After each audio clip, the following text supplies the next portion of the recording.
Hello everyone, আমরা আজকের এই এসএসসি সিজিএল এর এই প্রিভিয়াস ইয়ার প্রশ্নটা কিভাবে পরীক্ষার খাতায় কয়েক সেকেন্ডে সলভ করতে পারি সেটা শিখে নেব। এখানে দেখো বলা হচ্ছে arrange the fractions in ascending order. তাহলে এটা ছোট থেকে বড় সাজাতে হবে।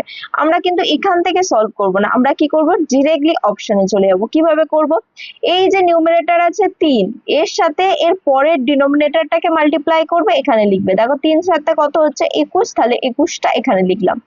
এই যে পরের নিউমারেটর এর সাথে এর আগের ডিনোমিনেটরটা মাল্টিপ্লাই, মানে ক্রিস ক্রস মাল্টিপ্লাই যাকে বলে।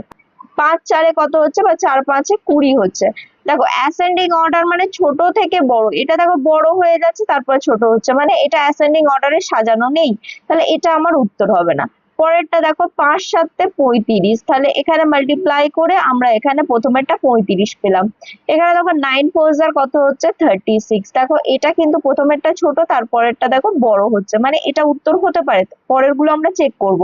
তাহলে এখানে দেখো 4 5 কি হচ্ছে, এখানে 20 হচ্ছে, 3 7 21, তাহলে 20 আর 21 যেহেতু হচ্ছে, দেখো এটা দেখো ছোট তারপরেরটা বড়, তাহলে এটাও ঠিক হচ্ছে। পরেরটা চেক করো, 3 3 9, 5 2 10, তাহলে 9 10 মানে হচ্ছে ছোট তারপরে বড়, মানে এটা হবে আমাদের কারেক্ট আনসার, কারণ পরপর কি হচ্ছে ছোট থেকে বড় সাজানো আছে।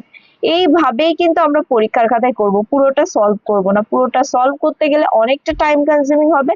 এই মেথডটা ফলো করবে, খুব ইজিলি কয়েক সেকেন্ডে উত্তর দেওয়া পসিবল। তোমরা যদি এরকম কনসেপ্ট সহ শর্ট ট্রিক দ্বারা কিভাবে পরীক্ষার খাতায় কয়েক সেকেন্ডে উত্তর করতে পারবে সেগুলো শিখে নিতে চাও, তাহলে অবশ্যই যুক্ত হোক গণিত বিজয়ের সাথে। দেখা হচ্ছে পরবর্তী ক্লাসে আরো এরকম অসাধারণ ট্রিক্স নিয়ে। সঙ্গে থাকো, শিখতে থাকো।